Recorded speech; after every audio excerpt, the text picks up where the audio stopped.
beaucoup.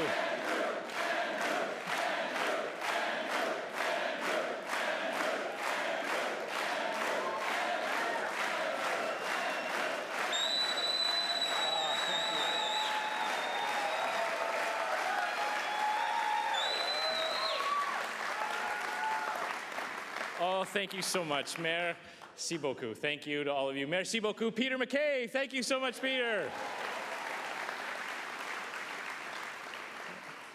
Peter, I know I speak for all conservatives when I say thank you. Thank you for your years of selfless service to our unified Conservative Party.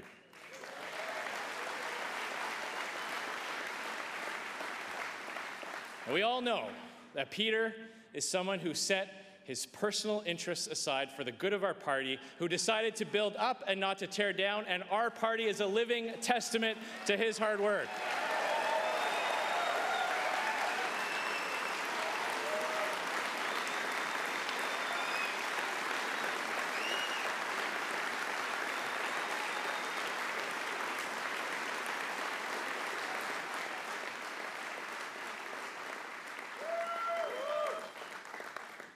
And I want to say, Peter, a big congratulations to you and your wife, Nazanin, on the birth of their third child. Fantastic. Congratulations. Just 2 more to go. Why the look? I don't know. And I want to say thank you to the dozens of Conservative leaders from all over the country, all elected officials who are here with us this weekend. We certainly are one big, strong, united National Conservative Party.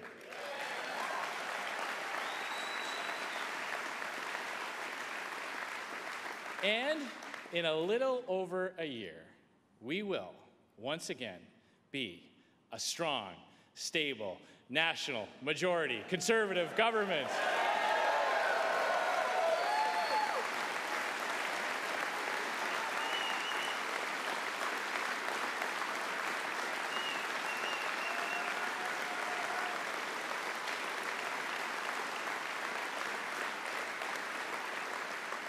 Mais par-dessus tout, merci à chacun d'entre vous d'être à Halifax ce week-end. Je sais que nombre d'entre vous avaient fait un long trajet et dépensé beaucoup d'argent pour être ici. I've even heard of some folks driving all the way from British Columbia to be here. Driving. Now, I have taken a lot of long drives in our minivan with our 5 kids. I cannot imagine what that must have been like to get from BC to Halifax, but thank you so much for being here.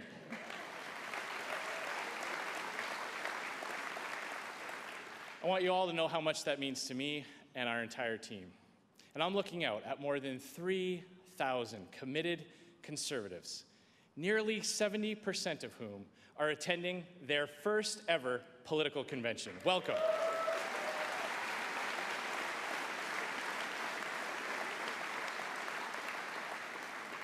Et je n'ai jamais été plus honoré, plus fier ou plus content de diriger ce grand parti. J'attends ce week-end depuis longtemps, et vous aussi, je le sais.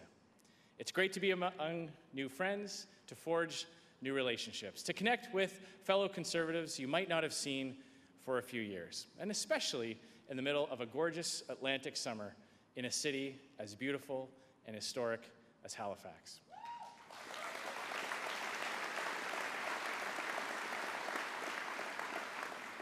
And indeed, we have a lot to celebrate. We are out fundraising the governing Liberal Party by a margin of 2-1. Thank you to all of you who contribute. We're nominating impressive candidates in every part of this country, and we're standing up for Canadians every single day. And we're winning on the issues that matter to Canadians. And we're winning at the ballot box, ladies and gentlemen.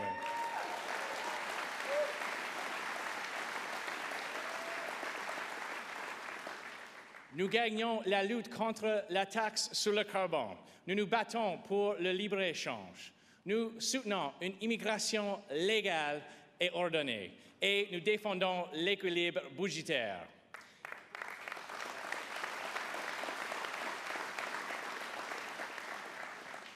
Et grâce à tout ça, nous remportons des élections à des endroits où personne ne nous donnait une chance.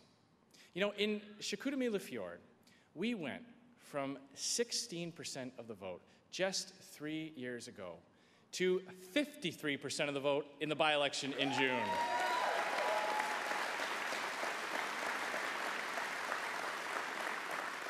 I know people from all over Canada might be looking at some safe Quebec seats to run in the next election for the Conservative Party. Thank you, Richard. Merci, Richard. But you know what? We didn't win by compromising. We didn't win by trying to impress people who will never like us, or by changing who we are or what we believe in. We won the best way there is to win, the only way there is to win, as far as I'm concerned. We earned it. We worked harder, our ideas were better, and we stayed true to our conservative principles.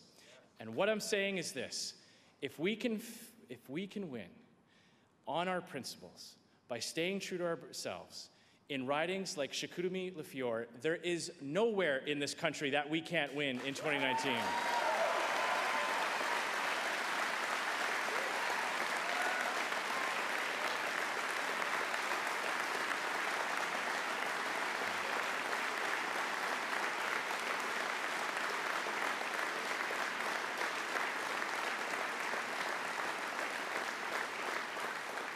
Ce chemin a été ouvert le 18 juin dernier, dans Chicoutimi-Le-Fjord, une circonscription que nous avons perdue il y a 20 ans.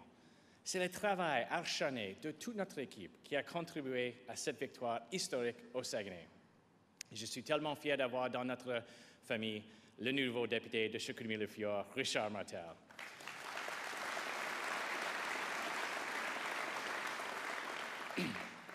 Et si nous restons unis, si nous continuons de travailler fort, si nous demeurons fidèles à nos principes, dans quelques mois, le chemin des victoires conservatrices va traverser tout le pays.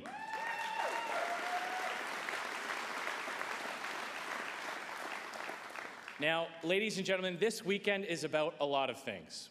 It's about celebrating how far we've come in the last year.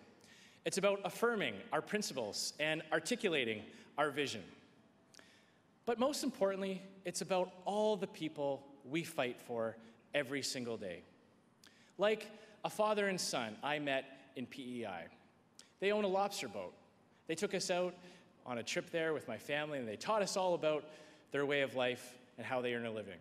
They're up during the season every day, 3 a.m., no matter what the weather, braving the ocean conditions to earn a living for their families. They told me it's hard, grueling work, and they absolutely love it. They wouldn't want to do anything else. Their number one input cost is fuel, and they are absolutely terrified about what a carbon tax will do to their lives.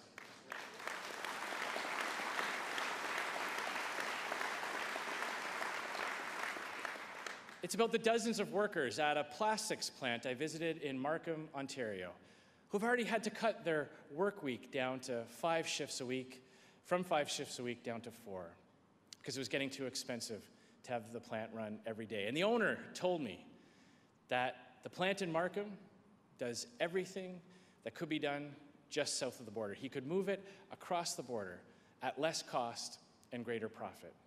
Now, he doesn't want to do that. He loves Canada. He loves his workers. But with rising costs, he doesn't know how much longer he can hold out. You know, I was in New Brunswick a few weeks ago, visiting the Moncton Farmers Market. I was making my way through the booths, and I saw this woman who was selling soaps, all natural, organic soaps. And she extended her hand to me as I was walking by with a troubled look in her face. And she came up to me, and she put her hand out. I shook her hand, and she looked at me, and she said, "I'm so sorry. I'm so sorry." I was a little bit taken aback. I have had many conversations with Jill where I start off that way. So it's kind of odd to be on the receiving end. She kept apologizing. She kept looking at me saying, I'm so sorry. I'm so, so sorry. And I thought, what on earth could this woman have possibly done? So she looked at me straight in the eye, and she just said, I am so sorry. I voted Liberal in the last election.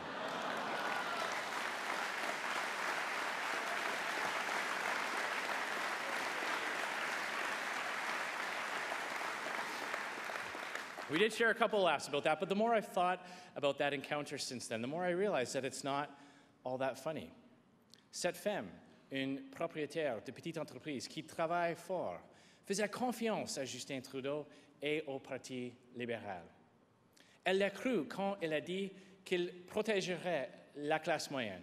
Elle a cru qu'il avait ses meilleurs intérêts à cœur, qu'il réduira les impôts de la classe moyenne et donnerait un répit aux petites entreprises. Now, Justin Trudeau has failed this woman by failing to deliver what he promised. And those failures have consequences. She told me she fears for the future, that it's getting harder to stay afloat, that she's worried about making ends meet with new taxes and rising costs. But here's the real problem. Justin Trudeau has no idea what she or any middle-class Canadian family is going through because of him.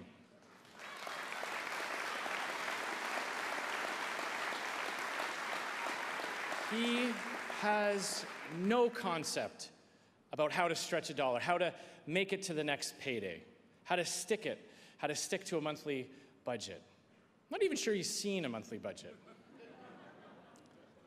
He just doesn't get it. He doesn't understand the problems faced, and he can't be trusted to fix them. But I can tell you, I do. I live in the great province of Saskatchewan.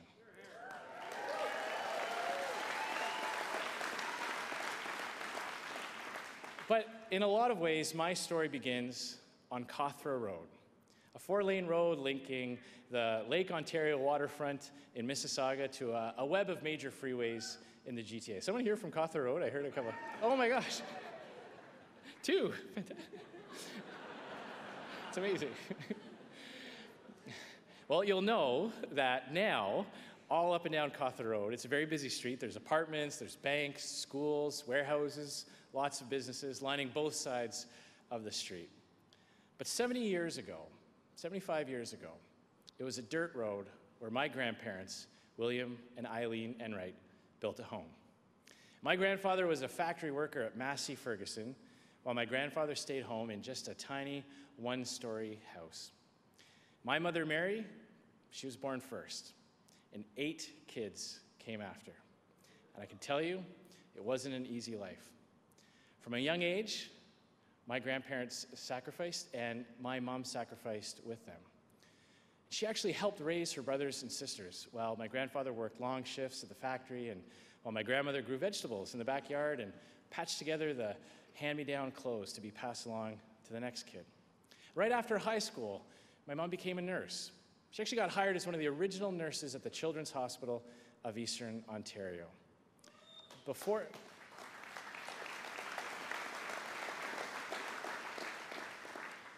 she moved to Ottawa, she saved up enough money to pay for a second-floor addition to her parents' house. And after that, it must have felt like a mansion. And that's what it was like in our own family growing up. My mom simply went from sacrificing for her siblings to sacrificing for children of her own. My parents, my mom and dad, we lived in a small townhouse in Ottawa. We didn't have a lot of money. My dad would always tell us that we'd have more money if the government didn't take so much on the front end, but we got by. They had to make sacrifices too. We didn't own a car, so we had to take the bus everywhere we went. And if you think it's easy to convince a girl to meet you at the bus stop in January in Ottawa, I can tell you it's not. You have to develop a pretty good pitch. But they did that, and they made lots of choices going without for themselves so that my sisters and I could have the things we wanted. Dance for them, sports for me, lots of the little things that all of us have had to do to make choices for our own kids. My mom was my hero. She passed away last year, just before I was elected leader. But I like to think she passed away knowing that she instilled in me a lasting obligation to make life even just a little bit better for the people around me and the people I serve.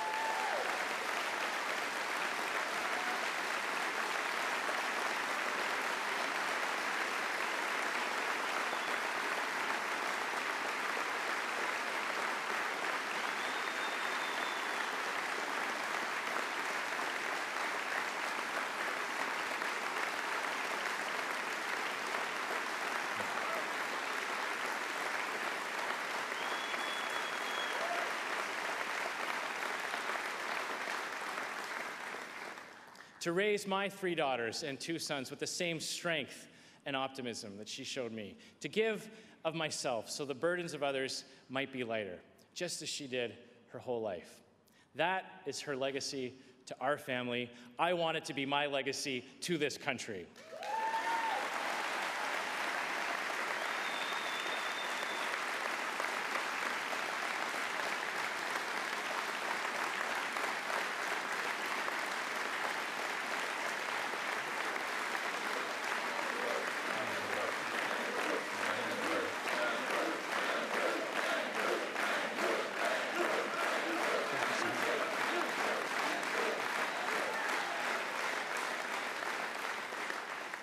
This country has bestowed such fortune and opportunity on my family that I stand before you running to be the next Prime Minister, 1 generation removed from having 9 kids in a 2-bedroom bungalow along a dirt road. That right there is Canada, ladies and gentlemen, and it's worth fighting to protect.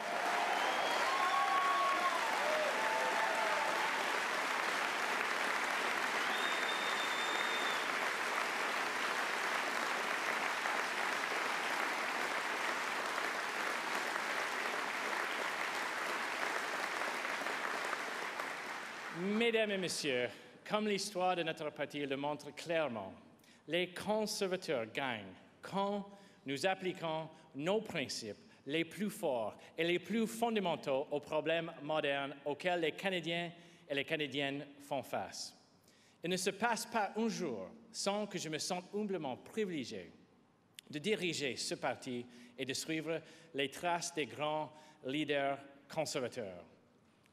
And I am so proud to stand before you today, knowing that we are the party of Canada's first Prime Minister, the father of our federation, and the visionary who made this land possible, the great Sir John A. Macdonald.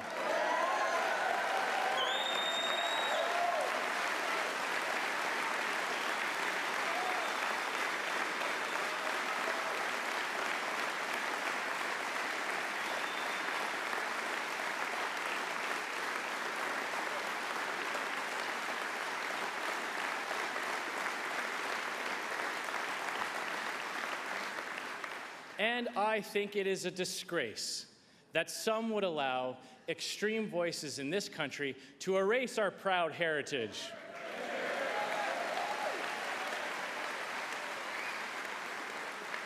But it's not just our heritage as conservatives, it's our heritage as Canadians. Because if we allow this to continue, if we're suddenly going to sanitize our history, with the benefit of hindsight and knowing what we know today, then what if those extreme voices kept going?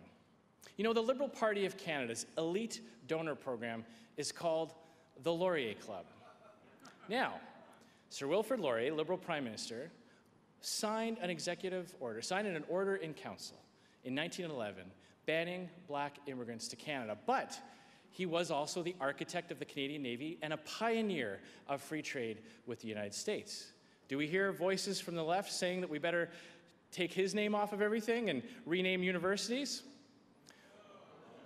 William Lyon Mackenzie King, another Liberal Prime Minister, the man who navigated Canada through the Great Depression and led the country during World War II, closed Canada's doors to Jewish refugees fleeing Nazi Germany.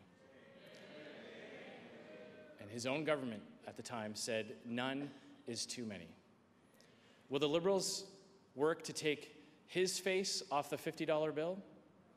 No. But you can see how divisive this approach is, how destructive this is to our Canadian identity. we can and we should celebrate the giants of our history, like MacDonald, Laurier, and King, for the great things they did for our country.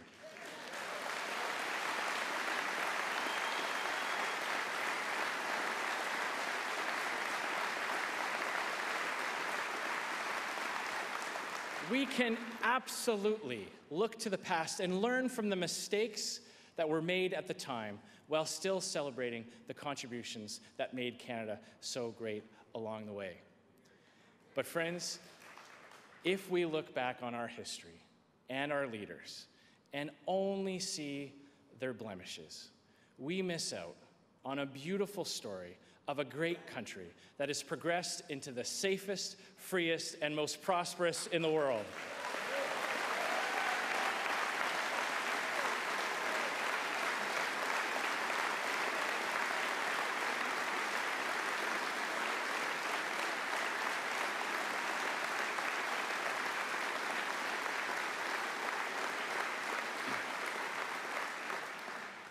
Je suis devenu chef de ce parti il y a seulement 15 mois environ. Ça a été une campagne difficile et vigoureuse, et un grand pas en avant pour notre parti. Nous avons choisi le deuxième chef seulement que ce parti avait eu en 13 ans. Quand j'ai gagné, nous étions à environ 10 points derrière les libéraux. Justin Trudeau était toujours le coquelicot de l'élite internationale et des célébrités. Mais les choses ont changé depuis. You know, a year ago, when I was traveling around the country and people would stop me and say hello, they'd shake my hand, they'd say, hey, we're rooting for you, good luck. Now, when people see me, they grab me by the hand, both hands on my arm, they look at me and they say, Andrew, you've got to beat these guys.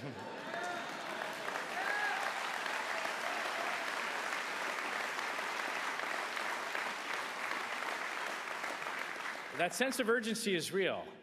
And why? Because the Liberal Party is finally showing its true colors. And I'm talking about the real Liberal Party. The tax-hiking, rule-breaking, perk-loving, deficit-spending, debt-mounting, virtue-signaling Liberals Canadians have come to know and despise.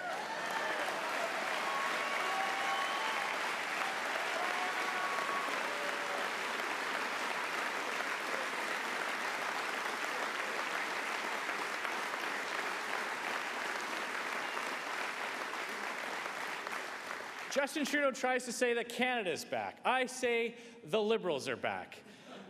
Back to ignoring the rules and abusing the privileges of power. Just recently, we saw the government interfere in a process to award a clam fishing license to a fake company with deep ties to the Liberal Party. Todd Doherty knows, it's the clam scam in Newfoundland. Bill Morneau, the finance minister, introduced a law regulating pension companies while still holding millions of shares in his former family firm that managed pensions. In 2016, we all remember, Justin Trudeau accepted a private helicopter ride to a luxury island vacation from someone who was registered to lobby his government. The Prime Minister broke the law, as the ethics commissioner so clearly confirmed. But hey, it was no big deal, because to Trudeau and the Liberals, the rules just don't apply to them.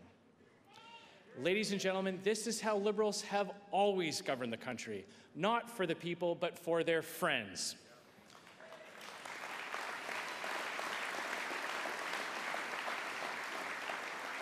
And if Justin Trudeau is engaged in this kind of corruption only 3 years into his term, just imagine what he would get up to if he had a second term. I shudder to think about it. Liberals are also back to raising taxes and squeezing the middle class. From coast to coast, I hear the same thing. People are getting by, but they aren't getting ahead. There's only a little left at the end of the month, and everything keeps getting more expensive. But Justin Trudeau doesn't get it. The federal government should not make life more expensive. As Prime Minister, I'm going to make sure the government takes less money off of every paycheck so you can get ahead, not just get by.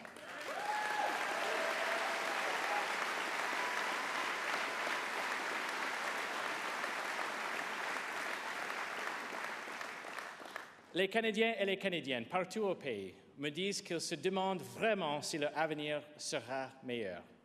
En fait, plus de la moitié des Canadiens sont tous les mois à 200 près de ne pas être capables de payer leurs factures. Depuis que les libéraux ont gagné en 2015, plus de 80% des Canadiens de la classe moyenne paient plus d'impôts pour une augmentation moyenne de plus de 800 $. Et les libéraux annulaient tous les allègements fiscaux pour les étudiants et les activités des enfants. Tout ça rend la vie plus chère. Gas prices have reached record levels across the country. And what was Justin Trudeau's response? When he was asked about how this was affecting the day-to-day life of Canadians, Justin Trudeau actually celebrated it. He said, higher gas prices are, quote, exactly what we want. Ladies and gentlemen, this kind of out-of-touch, elitist thinking is typical of liberal arrogance. Millionaire liberals like Justin Trudeau may want to pay higher gas prices, but the hard-working Canadians that we're fighting for sure don't.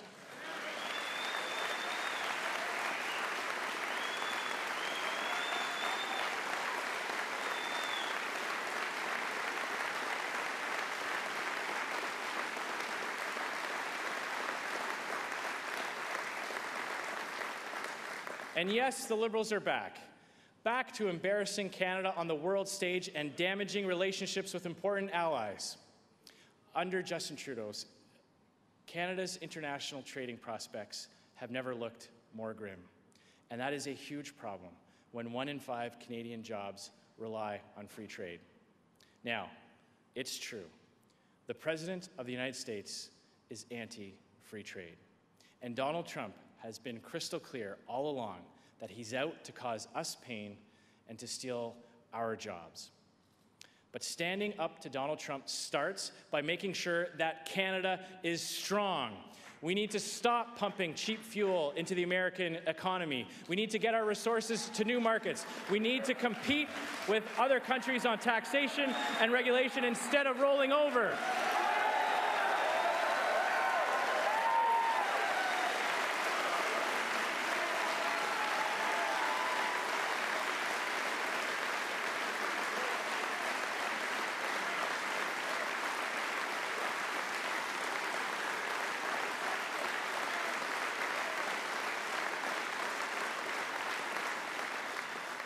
From Japan to India to Australia, Justin Trudeau has embarrassed Canada and has failed to open new markets. And those failures have consequences for Canadians. And Conservatives are going to work very hard to repair that damage. Earlier this year, I went to the United Kingdom, where I met with Prime Minister Theresa May, laying the groundwork for future negotiations for when we form government in 2019.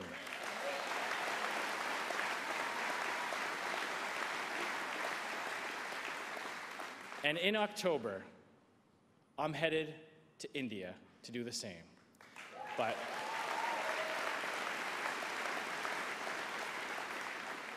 But don't worry, I don't dance and I'm not bringing a celebrity chef along with me.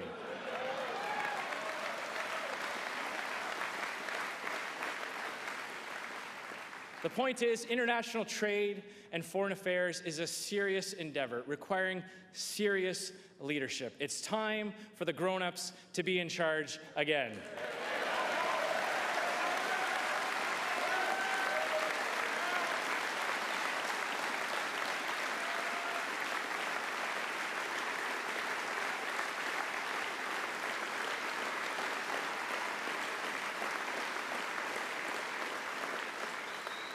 Les libéraux ont toujours été le parti des fédéralistes, paternalistes et centralisateurs. De notre côté, nous avons toujours travaillé à l'autonomie des provinces et nous voulons collaborer. Pas de temps à perdre avec les chicanes. Et nous allons respecter le désir des Québécois et des Québécoises de se libérer du fardeau de double rapport d'impôts.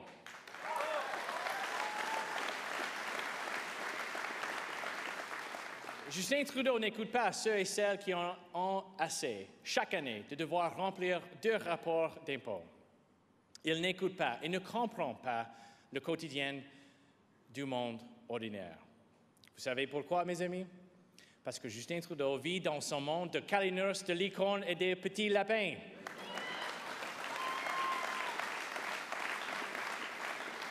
Eh bien, nous vous avons entendu. Nous allons agir. Le retour à la raison est proche. Quand je serai Premier ministre, les contribuables québécois ne rempliront qu'un seul rapport d'impôt comme l'ensemble des Canadiens.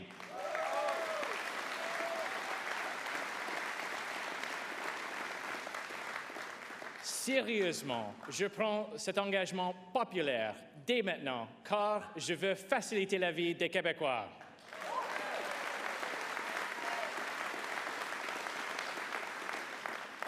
The Liberals are also back to bankrupting this country.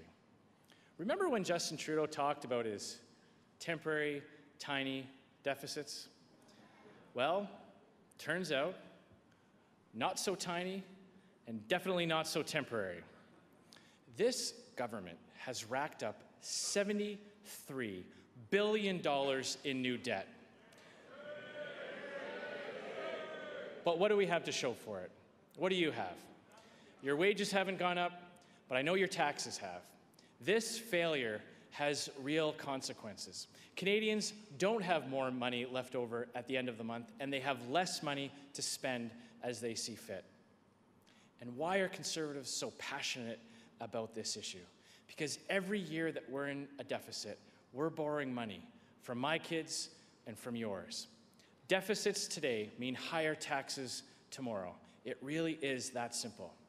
And not one of us, not a single one of us in this room would leave a credit card bill to those who come after us.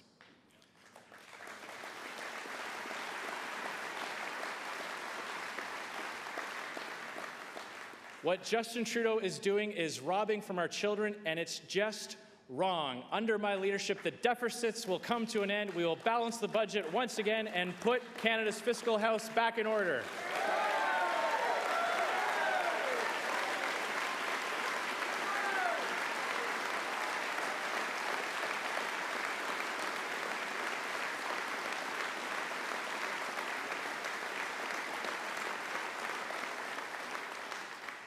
Ils ont des plans environnementaux qui peuvent sembler être bons, mais qui ne font rien pour réduire les émissions et qui punissent notre industrie.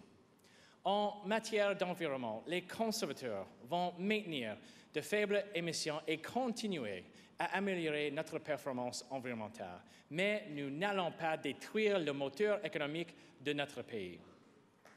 The best way to reduce global emissions is not to shut down Canadian industry, it's to grow it. You know, here's just one example. Canada leads the world in tough environmental standards. We do so much so well at the best levels of responsible development. Here's a great example. In China, manufacturing a ton of aluminum produces 17 tons of CO2. In Canada, it produces just 2. That means we would actually grow our economy and reduce global emissions if more of that aluminum was made right here in Canada.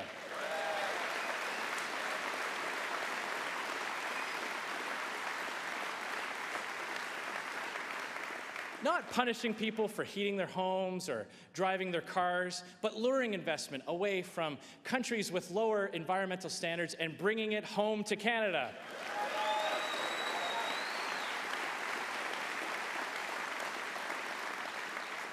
Now, speaking of pointless gestures that will cost Canadians a lot of money and do nothing for the world's climate, let me talk about the carbon tax.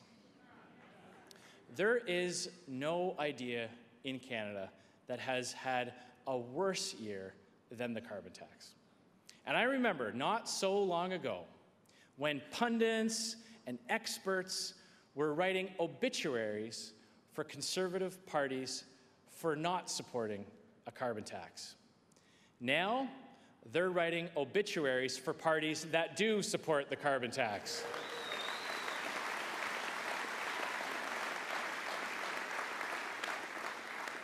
Kathleen Wynne and the Liberals in Ontario, gone.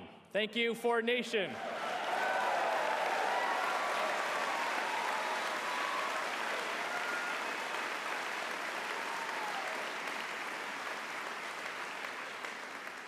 Jason Kenney and the United Conservative Party are about to take care of the NDP in Alberta.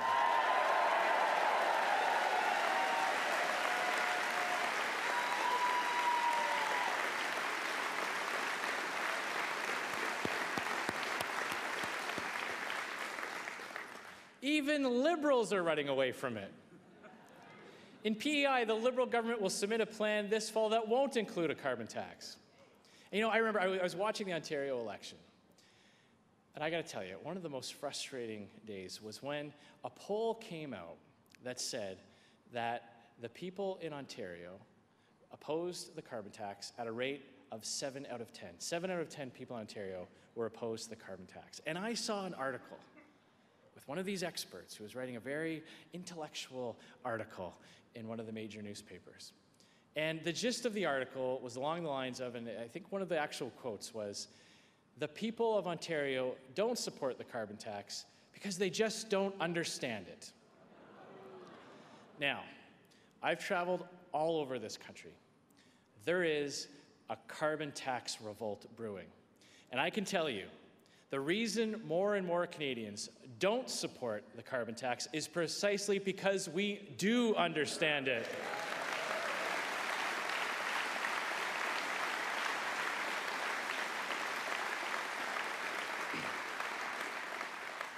And even Justin Trudeau is starting to cave, but he can't even get walking away from his own policy right. Instead of just getting rid of the carbon tax altogether, he's decided to give big businesses and big polluters a huge break. This summer, he very quietly exempted 90% of their emissions from his tax. Now, that means the single mother will still pay the tax on 100% of the gas she buys to drive to work, the groceries she buys to feed her kids. But industrial polluters and big businesses with their powerful lobbyists will enjoy a massive loophole. Now, Conservatives know the carbon tax just isn't bad for big business, it's bad for absolutely everyone.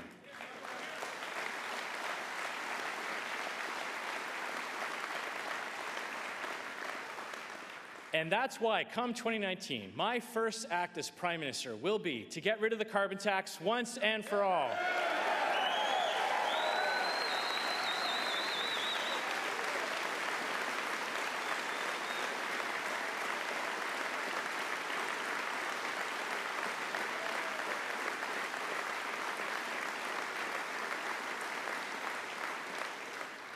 More and more Canadians are seeing through all of these Liberal deceptions.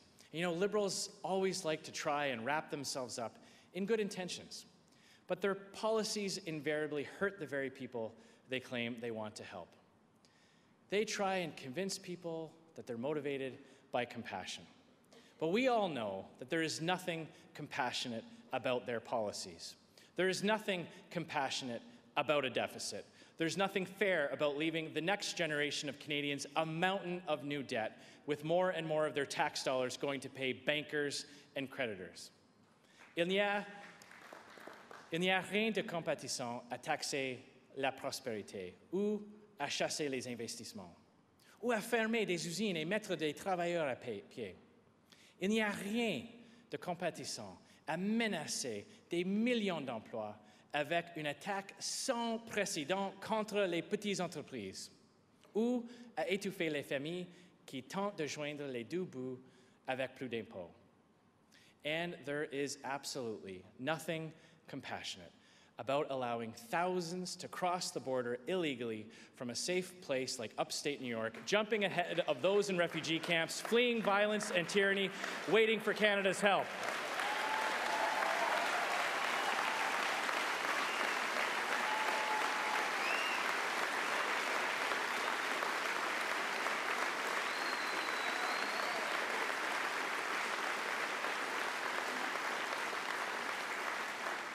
This failure, again, has real consequences for both taxpayers and those who are seeking to come to Canada the right way, those waiting to be reunited with a loved one, or those in dangerous places around the world waiting their turn, following the rules.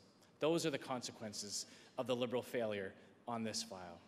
And I won't let Liberals claim a monopoly on compassion, ladies and gentlemen, especially when it's conservative principles that actually help people who need it the most.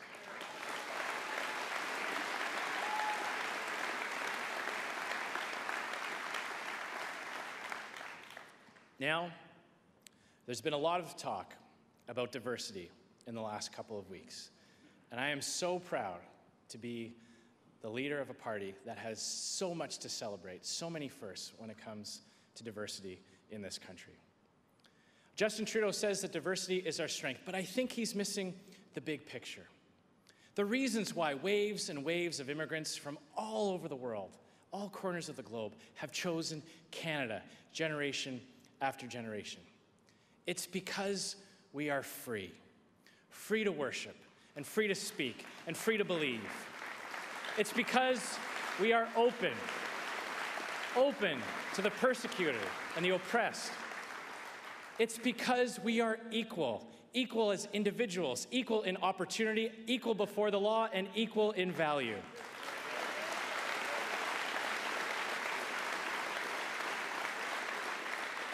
It is because of all these things that we are diverse. Diversity is a product of our strength. Our strength is and always has been our freedom.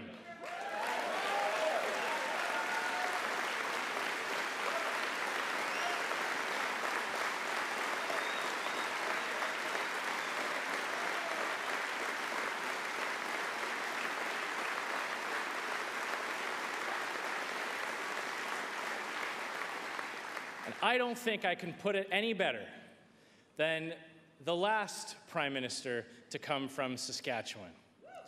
As John Diefenbaker said, I am a Canadian, free to speak without fear, free to worship in my own way, free to stand for what I think right, free to oppose what I believe wrong, and free to choose those who shall govern my country. This heritage of freedom I pledge to uphold for myself and for all mankind.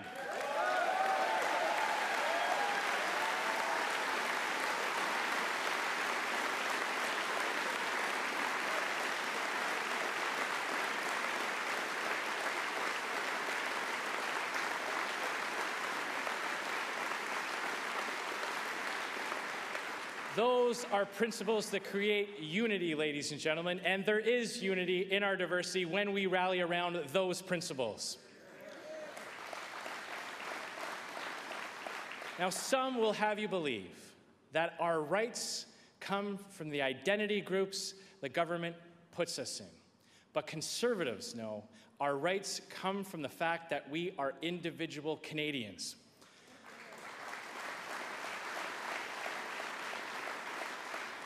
And in our politics today, the forces of political correctness are converging on contrary ideas and even on legitimate criticism, on deeply held personal convictions and complex matters of individual choice. Justin Trudeau wants this. He wants to impose his personal views on the country and demonize those who don't accept them. But conservatives won't let Trudeau avoid accountability for his decisions by smearing and name-calling those who dare to criticize him.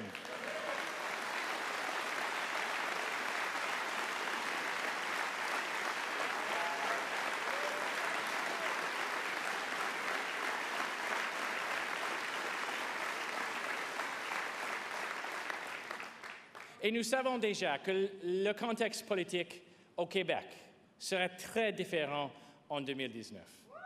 Le Bloc et l'NPD foncent dans un mur. Merci beaucoup, Martine. Il n'y a qu'une seule alternative sérieuse à Justin Trudeau, et c'est nous. En effet, il reste sur le champ de bataille deux adversaires historiques, les conservateurs et les libéraux. Vous savez, 2 partis, c'est assez. Un bon et une mauvaise.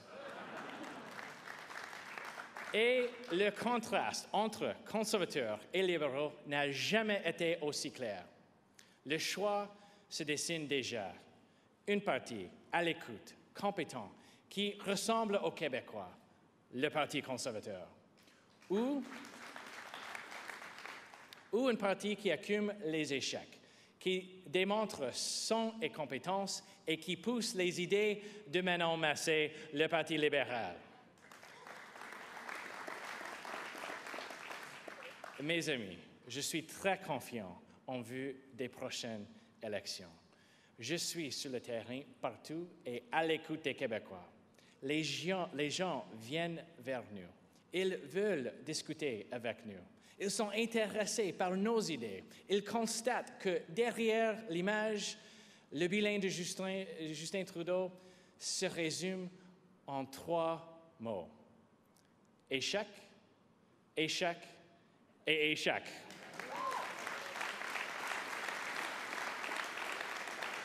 Nous sommes à l'écoute de la population et la plateforme conservatrice sera la vôtre. En 2019, les idées, l'écoute et la compétence auront le dessus sur l'image, l'arrogance et les discours vides. Il nous reste encore plus au moins 1 an à endurer les chocs des libéraux avant que le ciel redevienne bleu.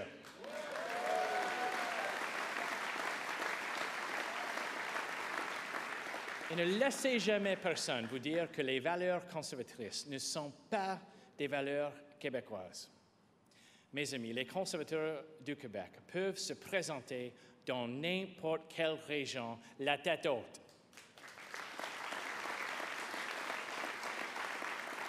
Since the last federal election, our greatest results and achievements have actually been in the province of Quebec. And in 2019, with the same determination and pride, and with a renewed platform, and a solid organization, and great candidates, we will lead our team to the best results yet.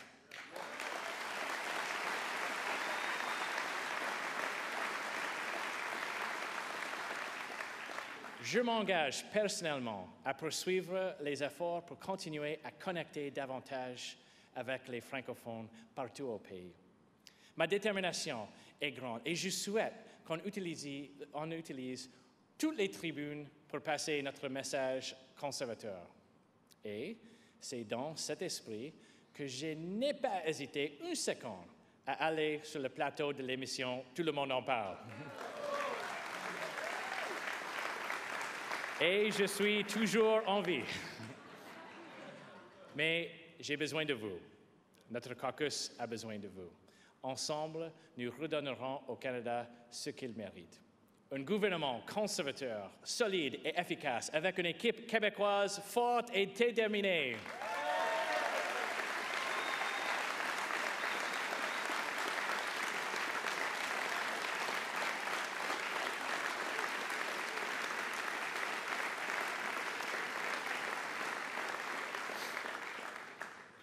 Ladies and gentlemen, Conservatives are united, we're strong, we're ready, and we're winning. Across provincial borders, Conservatives are coming together and winning. Look at what Jason Kenney has done in Alberta, what Doug Ford achieved in Ontario, what Scott Moe is continuing doing in Saskatchewan. They're winning, and we're winning too.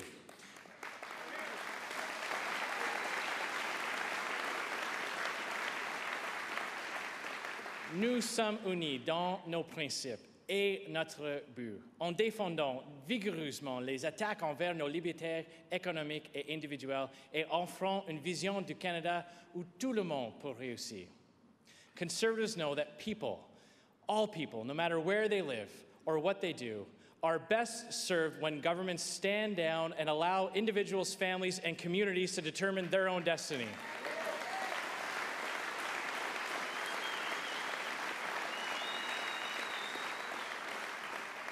And you watch how Canadians will respond if we allow that fundamental belief to continue to guide us. But I need all of you. I'm going to say right now, It's going to be a lot of hard work. The Liberals and all their friends are going to throw everything they've got at us. It's going to get harder and harder. But I want you all to take it with a smile.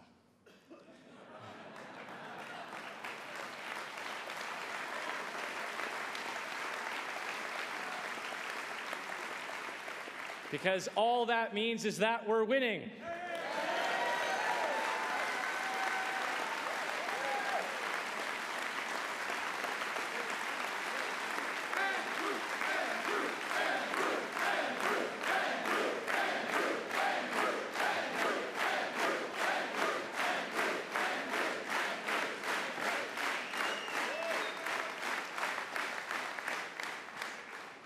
But as you're out there knocking on doors and talking to your neighbors, I want you to allow yourselves to dream a little bit. While you're out talking to Canadians about what we're going to do, about the failures of the Liberal government and the consequences they've had on making life harder for Canadians, I want you to dream about the country that we'll be building. And think about, what if we had a government that understood that a free people making free decisions was the best way to improve the quality of life and create prosperity for all Canadians? What if we had a government that believed that there was enough space in our public debate for values and viewpoints it didn't agree with?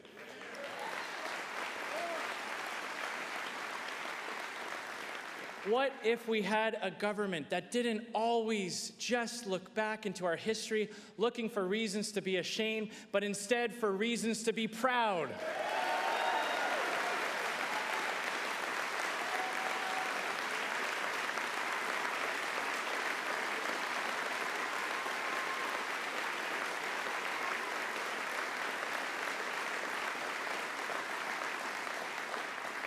What if we had a government that knew that the best way to fight against protectionism is to make Canada the most attractive place in the world to invest and to create jobs?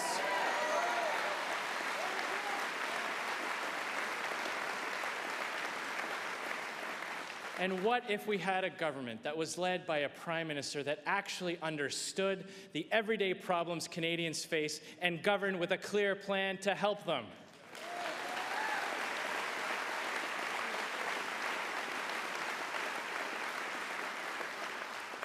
This is what the Conservative Party will offer.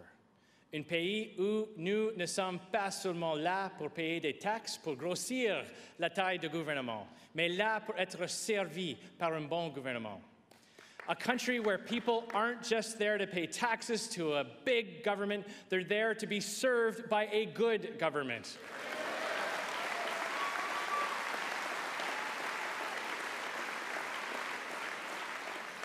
A country where we work with First Nations as partners in our shared prosperity, instead of talking down to them with empty gestures and symbolism.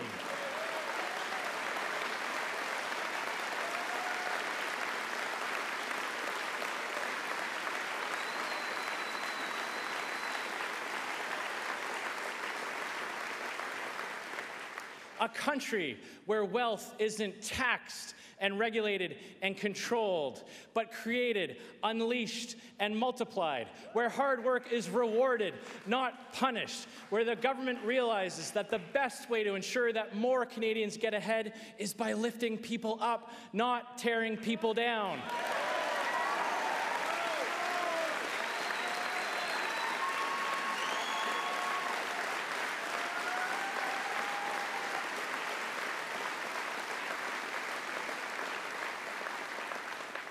Where we can build big, nation-building projects, the kinds of things that bring us closer together as a people and make it easier for one part of the country to benefit from the prosperity of another. And that is why a Conservative government will repeal the Liberal regulatory changes and get Energy East back to the table.